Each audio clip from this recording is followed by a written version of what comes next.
Warangal police commissionerate పరిధిలో భారీగా పట్టుబడ్డ గంజాయి కలకలం రేపింది. దాదాపు 3,80,00,000కు పైగా విలువ చేసే గంజాయి బస్తాలు పోలీసులకు చిక్కాయి. ఇవి 763 కేజీలుగా పోలీసులు లెక్క తేల్చారు. అడవిలో ఎవ్వరికీ తెలియకుండా గంజాయిని బస్తాల్లో దాచి దానిని తిరిగి తెచ్చుకుంటోన్న క్రమంలో వీరంతా పోలీసులకు చిక్కారు. వీరంతా గంజాయి రవాణా చేసే నిందితులు.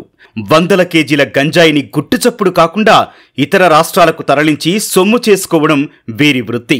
కర్ణాటకలో భారీగా గంజాయిని విక్రయించేందుకు డీల్ కుదిరింది. ఇందుకోసం ఒడిషా నుంచి గంజాయిని తరలించారు. ఆంధ్రప్రదేశ్ దాటి తెలంగాణకు ట్రాలీలో లోడుతో వచ్చారు. వరంగల్ జిల్లా నర్సంపేట దగ్గరలో పోలీసుల తనిఖీలు గమనించి దట్టమైన అడవిలో గంజాయి బస్తాలను దాచేశారు. ఆ తర్వాత వాటిని తెచ్చుకోవడానికి వెళ్లి పోలీసులకు చిక్కారు.